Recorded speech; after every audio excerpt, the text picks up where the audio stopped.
Olá, olá! Mais um 40 Pode Mais, que é o nosso podcast da mulher moderna. Mulher acima de 40. E eu me chamo Vaelma Mello, sou médica, sou formada pela Universidade Federal de Pernambuco, com residência em ginecologia. Depois eu fiz algumas pós-graduação, porque eu queria tratar a mulher por completo, a mulher de uma forma integral. E pensando nesse cuidado geral da mulher, é que nós criamos o podcast 40 Pode Mais. E hoje nós estamos aqui com um convidado especial, o psicólogo Carlos Aragão, que eu fiquei muito feliz por ele ter aceitado o nosso convite, porque assim, precisamos muito dar uma ênfase na saúde mental da mulher nessa fase da menopausa. Então, para mim estou muito feliz ele ter aceito o convite. Eu quero que ele se apresente, doutor Carlos. Bom, muito obrigada, viu, doutor Carlos, por ter aceito o nosso convite. Doutora Vaelma, eu estou muito feliz, né, honrado, inclusive, de estar aqui. Né, eu já conheci o seu trabalho, né, já lhe conhecia de nome, então realmente estou muito feliz de estar aqui, né, podendo, colocar alguma contribuição em relação a essa questão da importância da saúde mental na vida de todos, nesse caso especificamente na vida das mulheres, ainda mais as mulheres, né, de quem nós vamos falar agora. Nessa fase de meia-idade, exatamente.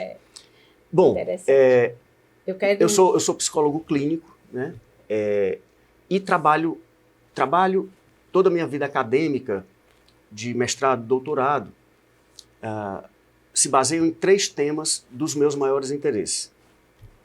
Luto, então eu estudo luto há muito tempo, trabalho com pessoas enlutadas, tenho uma formação consistente em estudos do luto, então atendo muitas pessoas enlutadas na clínica.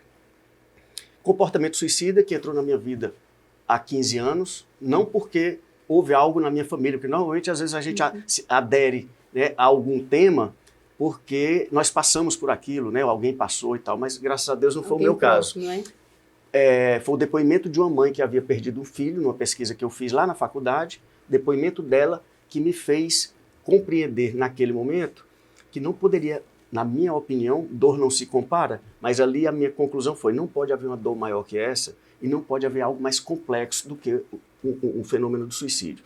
Então eu entrei na suicidologia, de onde eu nunca mais saí, todo dia, de alguma forma eu estou em contato, né, com o tema do comportamento suicida. E no meu doutorado, que foi o tema do meu mestrado aqui na Universidade Federal do Piauí, em antropologia, mas eu trabalhei com pessoas que tentaram suicídio. E depois o meu doutorado na Universidade de Brasília, aí eu entrei no meu terceiro tema de interesse, desde 2014, mergulhei profundamente na questão da autolesão sem intenção suicida. No Brasil nós conhecemos apenas como automutilação. Ou seja, principalmente os jovens, né, que se cortam, que se lesionam em função de diversos fatores. Então, o tema do meu doutorado foi exatamente esse, a relação entre autolesão e comportamento suicida. Né? Não atendo só essas demandas, mas eu diria que talvez 70% dos meus pacientes, né, vêm com uma dessas 3 demandas. Ótimo. Ou seja, ele é especialista em saúde mental, né? Então, ficamos bem felizes quando ele aceitou o convite, porque nós queremos aqui, no Setembro Amarelo, dar ênfase à saúde mental. E como nosso foco é mulher, a saúde mental da mulher nesse período da menopausa, do climatério. E eu convido vocês para curtir o canal, se inscrever no canal e compartilhar com algum amigo ou amiga esse nosso conteúdo. Então, como nós vamos falar aí da saúde mental na menopausa, eu quero fazer um resumozinho do que é a menopausa. A menopausa nada mais é do que a última menstruação da mulher. É o período, na verdade, é considerado quando ela parou de menstruar 1 ano depois. Isso se ela ficou 1 ano sem menstruar, é considerado que aquela última menstruação foi a menopausa. Por quê? Ela tem uma alteração. A partir de 40 anos, ela está naquele período de alteração hormonal, do climatério, que é essa pré-menopausa. Então, é a fase da mulher que é mais complicada, é o que climatério. É altos e baixos. A gente costuma dizer assim que é uma montanha russa. Exatamente. Entendeu? É a fase da mulher que ela está assim, à beira da loucura. Ela está sensível. Uma extrema oscilação de humor. Sem motivos, entendeu? Assim, os motivos aparentes, triste, né? Sem motivos aparentes. Ela começa a ficar triste sem motivo. E quando a gente vai ver, tem muita coisa ali ligada a isso, que é alteração hormonal. Uhum. Eu quero que você me fale assim, o que podemos ajudar nessa mulher entender melhor, porque ela passa por uma fase, como você disse naquela hora ali, uma fase de luto. Por quê? Porque ela está também deixando ali de menstruar, Passando de uma fase passando para do outra. período fértil, da idade fértil, uma idade que ela tinha fertilidade parou. Então ela se sente um pouco como se fosse inútil, entendeu? Deu muitas perdas ali e ela pode usar essa fase aí também para ressignificar a vida, né? Pode. Doutora Vaelma, é interessante a gente pensar nessa perspectiva, né? A gente já estava conversando e chegamos nesse ponto, porque o que é o luto? O luto é um processo psicológico pelo qual passa uma pessoa que tem uma perda significativa. E é um processo multidimensional, que significa dizer que um processo de luto, ele pode afetar, e normalmente afeta, todas as nossas dimensões, cognitiva, física, espiritual, social, etc., dependendo, obviamente, de como vai transcorrer. E o luto, ele não é, talvez as pessoas achem, ou parte das pessoas achem que o luto só é após a perda concreta de alguém, ou seja, alguém que morre, uma pessoa que a gente ama e tal. Mas nós sabemos que o luto também se dá, ou existe um processo de luto por perdas simbólicas. Pode ser uma separação conjugal, perda de um emprego, ou coisa desse tipo. Inclusive, em mudanças de fase do desenvolvimento humano. Adolescência, você perde a infância. Na idade adulta, você perde a adolescência. Dependendo de que existe um processo de luto ali implícito que às vezes a gente nem se dá conta. E pensando na perspectiva da menopausa, eu acho que todos esses sintomas que vêm naturalmente, de forma até esperada, e que repercutem na saúde mental e emocional das mulheres, e aí, como você bem disse, ela perde a fertilidade. Né? E simbolicamente, inclusive, a questão de não ter mais a menstruação. Para algumas pode sinalizar o início de envelhecimento, por exemplo. A gente sabe que nem todo mundo está preparado para envelhecer com alguma dignidade, eu diria, né? E aí você envelhece querendo ser novo. Para outras, isso também é uma liberdade. Uma liberdade, pois é. Aí por isso que é a questão da perspectiva, né? Eu posso caminhar por aqui, é sempre uma escolha. Às vezes não é uma escolha totalmente consciente. Por isso que é importante uma médica como você orientar e de repente ela ter acesso aos profissionais de saúde mental para que ela enxergue essas perspectivas e veja que mesmo tendo alguma perda, essa perda pode ser ressignificada e você dá... E transformar em vitória. Você transformar, exatamente, é uma cicatriz, mas não fica uma ferida aberta. Né? E a gente caminhar na vida com feridas abertas, qualquer poeira infecciona. É verdade. Então, é mais ou menos simbolicamente falando, eu acho que é um processo de luto, sim, que ocorre, e que isso tem que ser observado. Tem que ser cuidado, e né? Cuidado, obviamente, exatamente. Para que aquilo não torne um problema maior. Exatamente. E a mulher, assim, eu costumo até dizer, por isso que nós criamos o podcast 40 Pode Mais, que é a fase da mulher que ela mais precisa de atenção, assim, que realmente a mulher pode mais nesse período, se ela quiser. Se ela quiser buscar ajuda, se ela quiser ressignificar a sua vida, é o momento que ela pode, eu já estou realizada, eu já... De repente os filhos já estão formados, né, digamos assim. E é a hora dela investir nela. Exatamente. De investir na saúde mental, de melhorar a sua vida física, emocional, não é? Exatamente. E acontece muito, né, eu vejo muito na clínica, quando chegam pessoas de meia idade, que eu vou caracterizar isso aí dos 45 aos 60 anos, mais ou menos, pode acontecer antes ou depois, mas principalmente relacionando com a menopausa, que acontece normalmente também nessa fase, que é o que nós chamamos de crise existencial.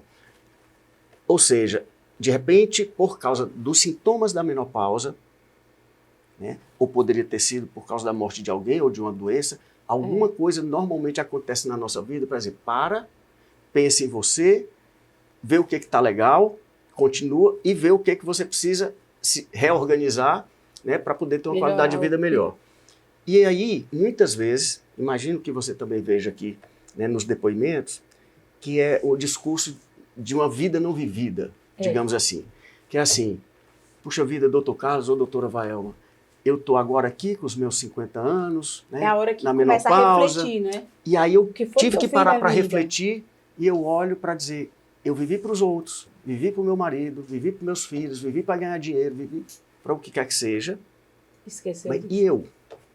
É. É muito duro, né, você chegar a essa conclusão. E agora? Será que E dá agora? tempo fazer Pois alguma é, coisa por mim? porque Não é tem assim? isso.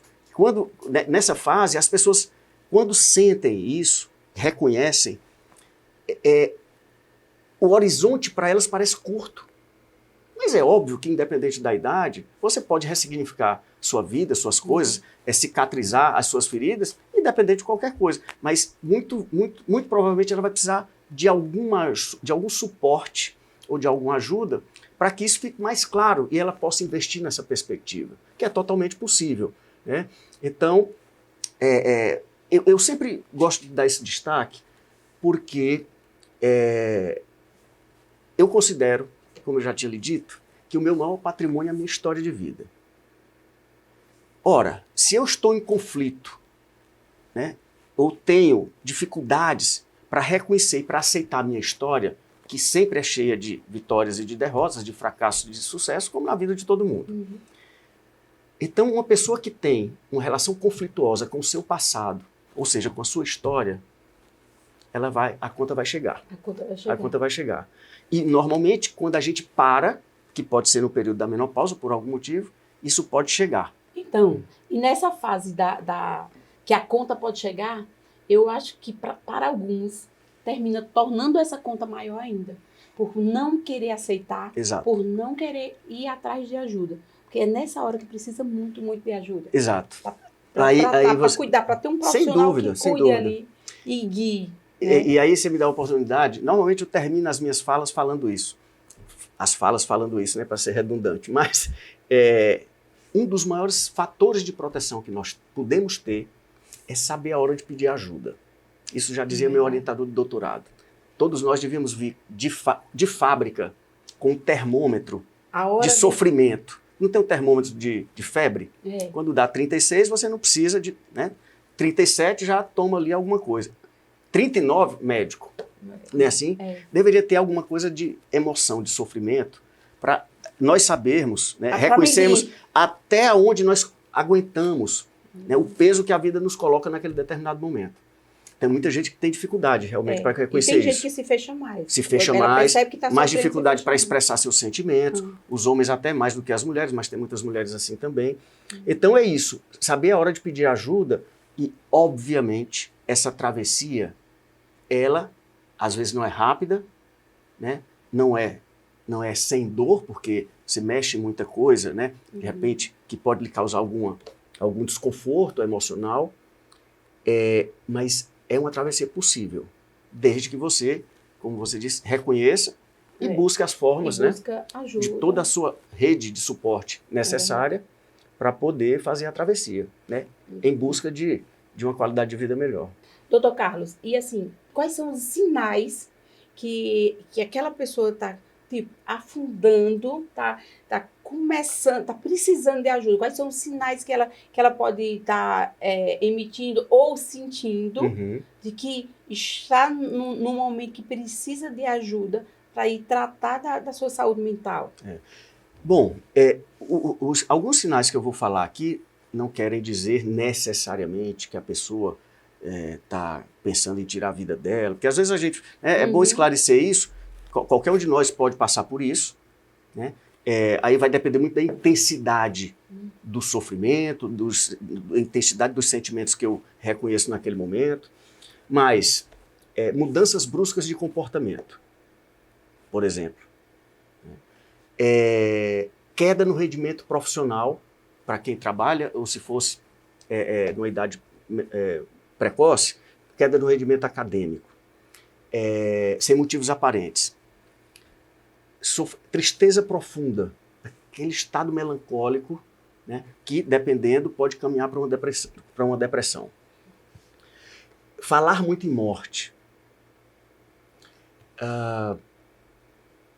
Falar ou sinalizar, expressar muitas vezes até através das redes sociais, frases ou construções como eu só sinto um vazio, eu me sinto inútil, eu sou um peso para as pessoas, a minha vida não tem mais sentido, do jeito que eu estou agora, como por exemplo, né, do jeito que eu estou me sentindo, eu não vejo mais perspectivas.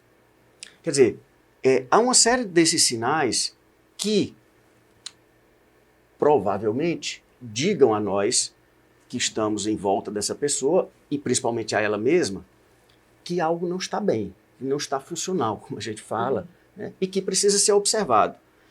E aí só observando, reconhecendo e observando, tanto eu mesmo, como a rede de suporte que eu necessito, médicos, terapeutas, psicólogos, etc., eu vou saber em que nível eu estou, né, para eu poder saber o que eu faço.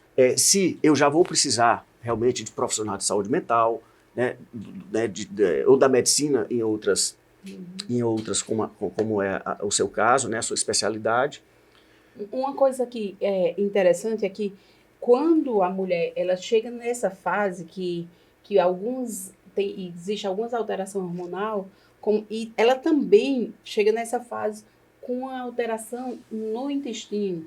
Então, como eu digo aqui sempre, o intestino é considerado o segundo cérebro, porque ele produz ali 90% da serotonina. A serotonina é o hormônio da alegria. Exato. Então, se você tem um intestino inflamado, uma intolerância alimentar, você dúvida. não vai estar produzindo. Por mais que você suplemente alguns aminoácidos que são precursores da serotonina, isso não vai resolver. É melhor que você tire o que está inflamando, claro, e vai ajustando, entendeu? Vai ajustando. Então, quando elas chegam aqui no Instituto Vaelma Mello, elas costumam chegar aqui, porque a gente trabalha com reposição hormonal, então elas costumam chegar aqui já querendo fazer a reposição hormonal.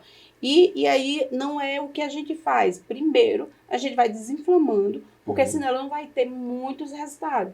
Se você construir uma base para poder... Se você desinflama, se você tira toxina daquele corpo, é lógico que quando você for fazer os hormônios, for repor o hormônio, os receptores dos hormônios estarão livres para acolher eles, e com isso vai ter muito mais efeito. Ela vai fazer realmente uma modulação e a reposição hormonal bem mais adequada.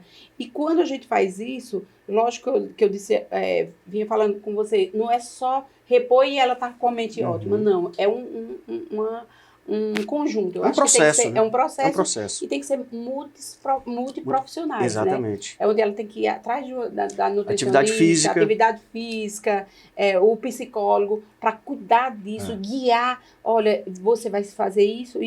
E ele começar a diagnosticar, no seu caso, diagnosticar o que está deixando mais triste. Enquanto a gente cuida aqui da parte funcional. Então, assim, fica mais fácil, né? Exatamente. Deixa eu só voltar na questão dos sinais, que tem um muito importante, né, que é o seguinte: a perda de prazer em atividades nas quais eu tinha prazer anteriormente. Ou seja, é aquela mulher que, de repente, ela saía com as amigas todo sábado para tomar um café e não vai mais. Ela gostava de ir no shopping para fazer alguma coisa, ia, né, cuidar da sua aparência, e ela vai perdendo o prazer naquilo que ela tinha prazer anteriormente. Ou seja, isso é um sinal importantíssimo de que algo não está bem. Né? Só para complementar isso. E aí também me veio à cabeça, a gente até tinha comentado antes, dois aspectos, né, que são muito importantes. Se uma pessoa fizer 1 ano de terapia comigo, toda sessão, ou quase toda sessão, ela vai me escutar perguntando: como é que está o seu sono? E você está fazendo atividade física? O sono, e eu imagino que você veja muito isso aqui, os distúrbios do sono e distúrbios do apetite... Tem uma ligação total. Tem uma ligação total com períodos de sofrimento, né? Inclusive a menopausa, num período de luto mais agudo também, ou dorme de mais ou dorme de menos, e o sono deveria ser inegociável. Óbvio que o ideal é que a gente durma de uma forma natural. O sono é um dos pilares fortíssimos, tanto para tudo. Para tudo. Para a saúde mental, para tudo. Para emagrecimento, para tudo. Se você não tiver um sono reparador, você não o resto não funciona. O resto não funciona. Não adianta não adianta fazer reposição hormonal. A terapia hormonal, não tem a potência que deveria ter, os remédios também não têm a potência que deveriam ter. Então, Para mim, como eu lhe disse, tem que ter uma educação aí sem dúvida alguma. Retirar telas, e hoje em dia, né, branca. com a tecnologia e com uma sociedade meio ansiogênica, né, essa coisa toda. Então, assim, o sono, para mim, é a base. É verdade. Você tem uma composição, eu uso lá um cristal da Chapada dos Veadeiros para metaforizar o que eu falo nessa travessia de um lugar onde as coisas não estão boas para um lugar onde as coisas vão estar melhores. Então você tem os fatores de proteção, como a sua fé, como os profissionais de saúde quando você precisa, a sua família, os seus amigos, a atividade física, o lazer, o ócio, o que seja. Mas e o vértice do cristal é a pessoa, porque também se ela não quiser e não reconhecer, e não aceitar e não fizer a sua parte, nada feito. Nada feito. Mas para mim a base do cristal é o sono. É o sono. Para mim a base do cristal é o sono. Um padrão de sono satisfatório e reparador. Né? Obviamente, por isso que eu sempre pergunto, nos últimos 7 dias, como foi, que horas você dormiu e que horas você acordou? E como foi o teu sono? Acordou cansado? Né? Se você dorme poucas horas para que isso aconteça, não vai funcionar. E você pode dormir 10 horas, mas o sono ser intranquilo.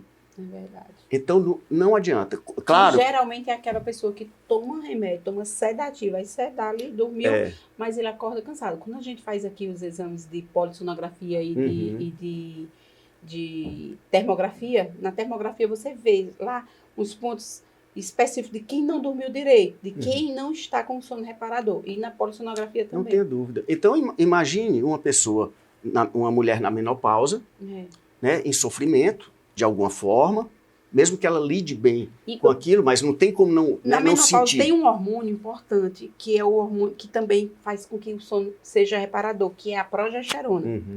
E a progesterona cai muito na menopausa, que altera, que dá aquela... faz com que a paciente tenha uma irregularidade.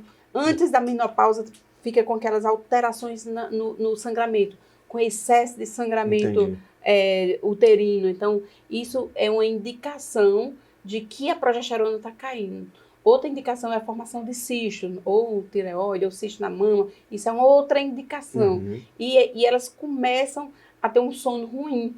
Quando repõe isso, vai também influenciando. Mas é como você disse, se não fizer uma educação, se não tirar coisas como telas e luz, aquela higiene do sono, exatamente. Aí, então, eu acho que é importante esse dormir. Destaque para o sono, para o padrão de sono, aliás. Claro que tem épocas... A saúde começa aí, né? Começa aí. Um ou outro dia que você tem um sono intranquilo, isso faz parte da vida de qualquer um. A gente, né, falando como padrão de sono, isso deve ser inegociável. É inegociável. Senão você perde equilíbrio psíquico, motor, fica mais agressivo, mais irritado, mais impulsivo. Verdade. Você perde rendimento acadêmico e ou profissional, memória compromete, concentração idem, e o pior, no final das contas, você compromete as suas relações por causa de tudo isso. Né? E, na minha opinião, se tem 2 critérios para a gente avaliar uma boa qualidade de vida de alguém, um é o padrão de sono e outro a qualidade das nossas relações. Né? Então, eu acho que é importante, né, o destaque para isso. Interessante. Todo santo dia você vai fazer o seu ritual do sono. Primeiro, comece a colocar regras e colocar assim, horas.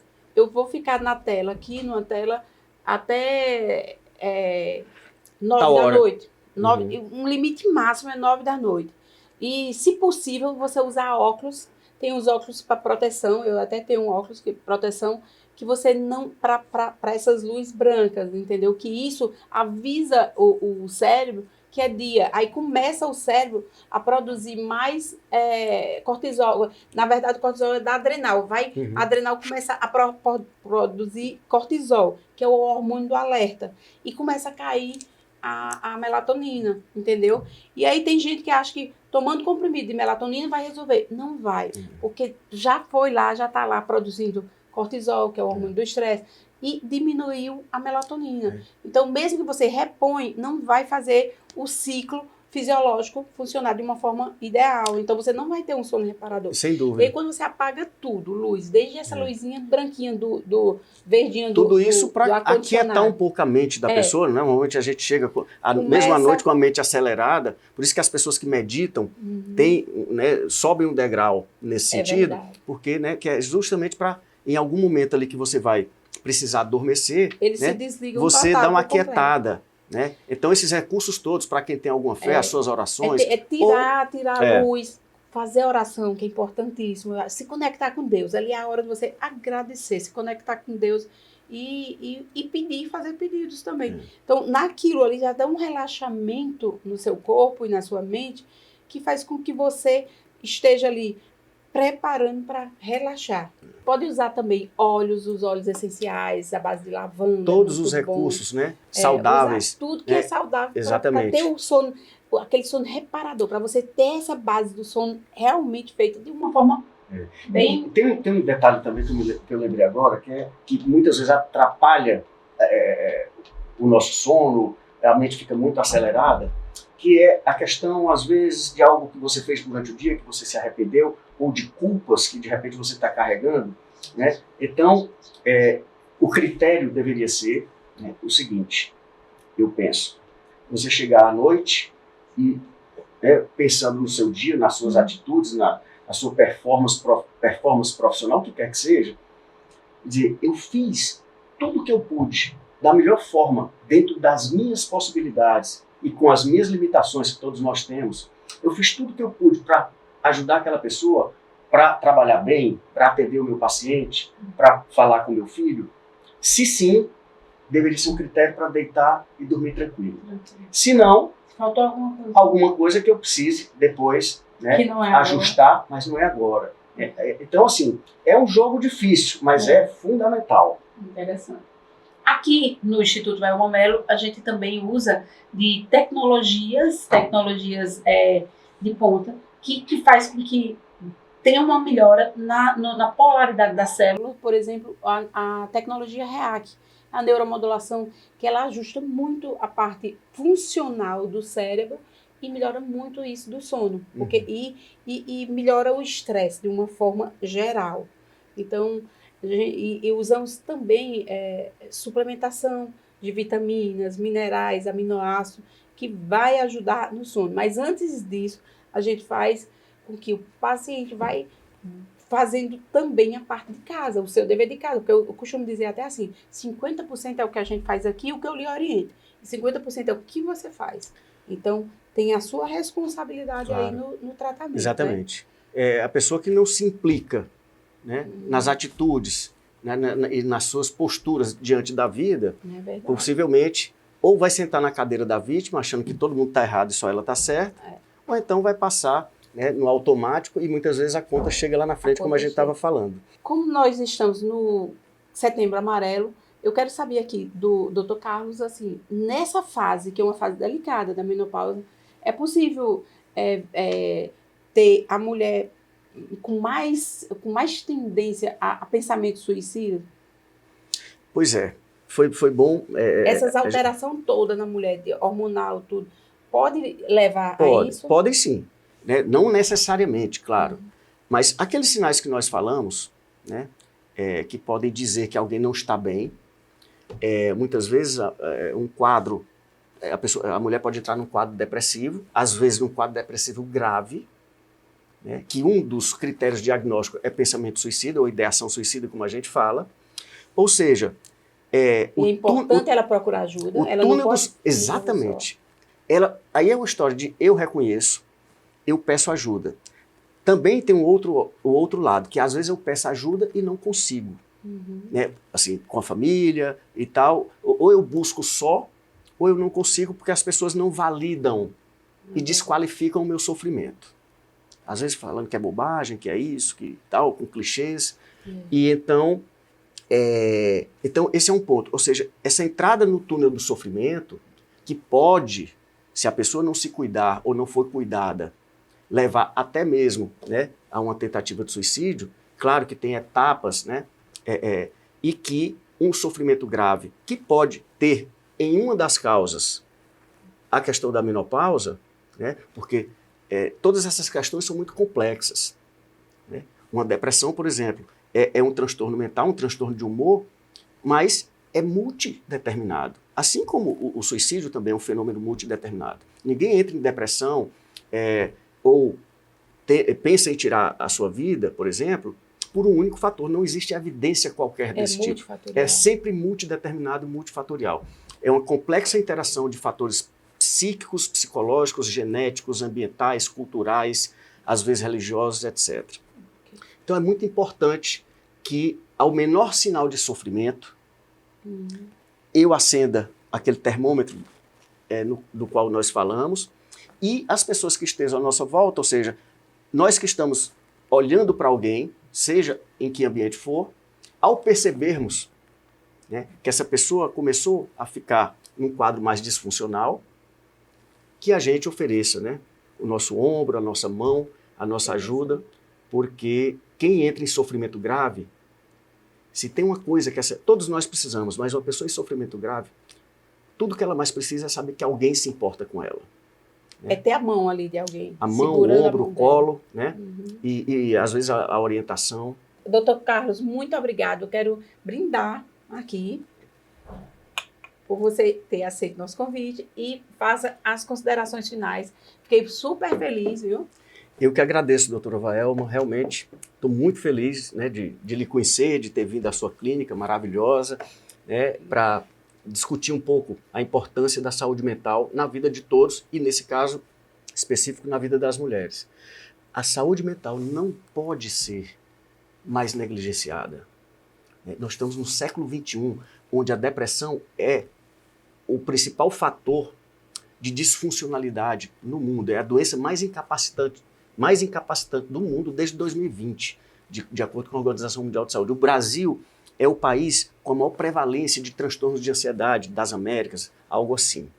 Então, e agora, depois do Covid, mais ainda, exatamente. Né? Se a pandemia não nos mostra, ou não nos mostrou, que a saúde mental precisa ocupar um dos eixos prioritários da nossa vida, da vida das instituições públicas e privadas, eu não sei mais o que precisa acontecer. Né? Então, a importância de cuidar da saúde mental. Eu também quero reforçar aquele fator de proteção e, às vezes, até uma atitude de humildade, no melhor sentido da palavra, que é reconhecer que, em alguns momentos, todos nós vamos sentir o peso e o fardo da vida maiores do que, né, do que o que a gente pode carregar, ou seja, o peso maior do que o que a gente pode carregar. E aí é nessa hora que nós precisamos lançar mão de toda a nossa rede de apoio, né, necessária. Então, saber a hora de pedir ajuda é muito importante. E vou finalizar mesmo com uma frase de um livro espetacular que eu deixo aqui a sugestão para todos e para todas, que chama A Bailarina de Auschwitz. Bailarina de Auschwitz é a história de uma húngara que foi presa em Auschwitz e depois ressignificou a vida dela ao longo de décadas. Hoje tem 90 anos, doutora Edith Eger, e entre tantas coisas maravilhosas que ela coloca no seu período de ressignificação, de auto-perdão, né, para depois de todos os traumas de Auschwitz, ela diz o seguinte: ser livre é viver no presente. Esse é um sinal de liberdade. Você não está preso no passado e você não está de olho no futuro, vivendo ou um período de ansiedade ou algo de angústia. Né? Então, ser livre é viver no presente. Obrigada Eu que agradeço. Mais um brinde.